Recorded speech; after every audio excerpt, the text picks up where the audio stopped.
NTA ने अपने tie braking system के अंदर में कुछ बदलाव किए हैं और भी काफ़ी चेंजेस हुए हैं। आज लास्ट तक इस वीडियो को देखना, मैं सब बताने वाला हूँ। सबसे पहले जो टाई ब्रेकिंग सिस्टम में जो कुछ नियम थे तो वैसे ही हैं। जैसे कुछ वीडियोस में मैं देख रहा हूँ कि उसमें फिजिक्स को इम्पॉर्टेंट करके बता रहे हैं, अभी ऐसा नहीं है। अभी भी अगर टाई होता है, नंबर्स टाई आता है, परसेंटाइल टाई आता है, तो उस केस में जिस बच्चे के हाईएस्ट मार्क्स होंगे इंडिविजुअली बायो में, जूलॉजी बॉटनी में, उसको पहले प्रेफरेंस मिलेगा। फिर अगर ये भी सेम होता है तो केमिस्ट्री में जिसके ज़्यादा मार्क्स होंगे तो फिर उसको नेक्स्ट इंपॉर्टेंस सीट के लिए, काउंसलिंग के लिए मिल जाएगी।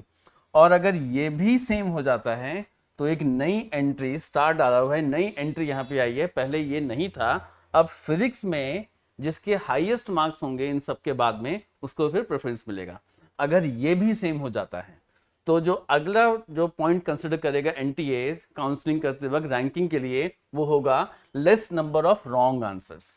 मींस ओवरऑल तीनों सब्जेक्ट में जिसने कम गलत किए हैं, छोड़े हैं या सही किए हैं, वो नहीं, जिसने कम गलत किए हैं उसको प्रेफरेंस मिल जाएगा रैंकिंग के हिसाब से।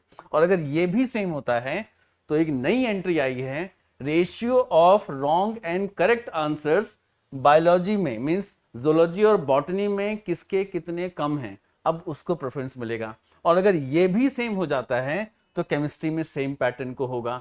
और एक नई एंट्री फिर आई है, अगर इसमें भी सेम हो जाता है तो रेशियो परसेंटेज रॉन्ग और राइट का फिजिक्स में कितना है, क्योंकि मैक्सिमम बच्चे फिजिक्स में तुक्के मारते हैं, क्योंकि उनके पास टाइम कम रहता है तो तुक्के मारते हैं, तो उसमें उनको पीछे हो सकते हैं। और बायोलॉजी में तो बहुत ज़्यादा तुक्के चलते हैं, क्योंकि बच्चों को लगता है कि ये तो आसानी से हो जाएगा, और यहीं पे ही सारा गेम बिगड़ जाता है। कब?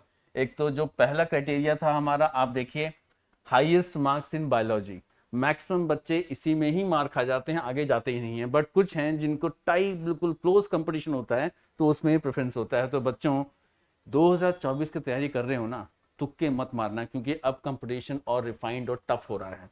तो अब उसके आगे क्या है? अब इसके बाद तो हो ही जाएगा फैसला।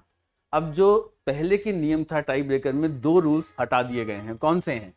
जैसे कि पहले होता था, अगर ये सब सेम हो जाता था तब जो ओल्डर कैंडिडेट में जिसकी एज ज्यादा है उसको प्रेफरेंस मिलता था। अब ऐसा कुछ नहीं है।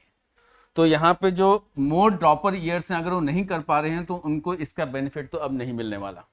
चेंजेस बहुत अच्छे हो रहे हैं।